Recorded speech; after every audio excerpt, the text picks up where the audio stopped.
ya pure mata Delhi Super League su changma ika tene mata ika undertaking ika mata min sal godu tugje che juste mata tene ika min sal godu tena ne juste mata tene min de mata tene jin de mata je testing mata tene ika permission to tene uske pasan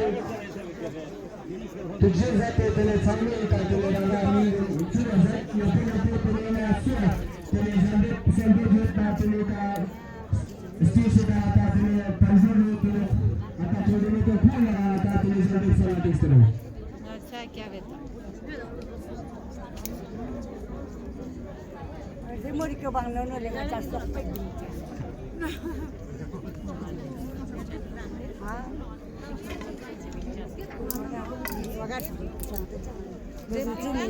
अभी ये नाता क्यों साले मैंने बताया था मैं नहीं जानती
Capisci gata giusta la tama le mesche da pale giusta se capisci giusta la tele sketkan gunata ikavata registration choza juchezin la tanda te ikavata sign sante raga minthoni choza juchezin capisci giusta la tugje zate media anandesam Paul zati jusa zave çarçak maçusa Paul zati jusa ma bin beşesma kalçanını Lası Totazya, Lası Suskadofya Jumine Nasnofya da batateleu Sketazayu, Melta, Chipa, Manta hote Hotkel Bardo नाम से आता है लेकिन leader भी नहीं आता तेने उस जाते बताई नवीन बोलता सुना जाते ना उसके पहले चंगा खत matches Kacan samara, nyapon bantu lashkar acuta na nyapon ata tene matali mangpek gata nami ka yotte na skepate ulang itugset sisi darsang ada tene nyapon ata ika text petition ng ata bundu sa ika isaldi retsul lang ata ika salkan ma mangpek du skepasan sama ng tugset sisi jan ata ika yang bundu salkan yot ng ata tene text body ata ika body nito panjure ka ata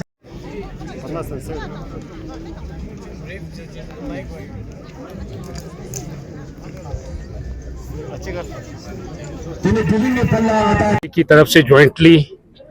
Ladakh के 4 मुद्दों पर मबनी जो हमारे demands है उसके सिलसिले में हम लोग एहतिजाज करते आ रहे हैं। कई साल गुजर चुके हैं और इस बीच आप लोगों को मालूम है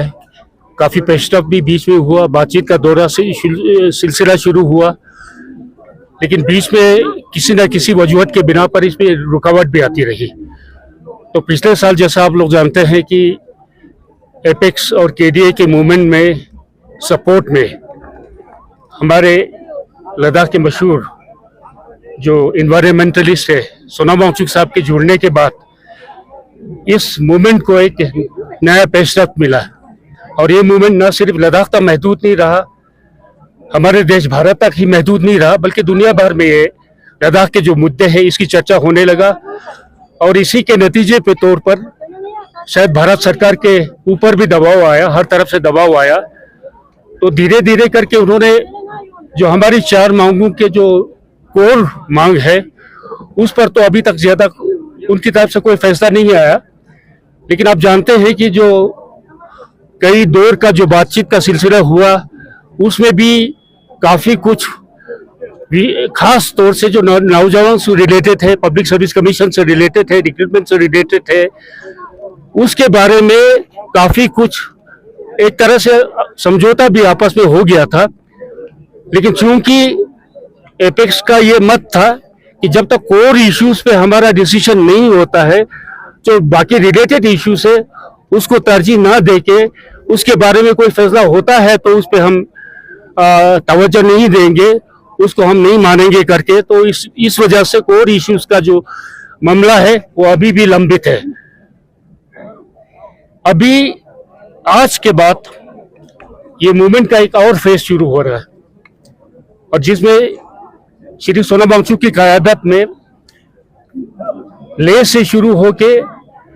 भारत की राजधानी दिल्ली तक एक पद यात्रा का उन्होंने आयोजन किया है। एपेक्स बॉडी की तरफ से ये आयोजन हुआ है। हम उम्मीद करते हैं कि शायद केडी की तरफ से भी इसमें पॉजिटिव रिस्पॉन्स आए, शायद उनकी तरफ से कुछ रिस्पॉन्स आया। जैसा कि हमारे को चेयरमैन दोरजे साहब ने पहले आप लोगों के सामने जिक्र किया था प्रेस कॉन्फ्रेंस में, शायद इनिशियल स्टेज पे वो नहीं जुड़ने के लिए तैयार है, लेकिन जो ये दौर जब समाप्त होगा दिल्ली में तो वो भी वहां पर जुड़ने के लिए उन्होंने ये शायद रजामंदी भी दी है। तो फिलहाल लेह से श्री सोनम वांगचुक की क़यादत में एपेक्स बॉडी के निमंत्रण पर ये जो पद यात्रा का सिलसिला है वो शुरू हो रहा है। और हमें खुशी की बात है कि इस पद यात्रा में उनका साथ देने के लिए लेह के कोने कोने से वॉलंटियर्स,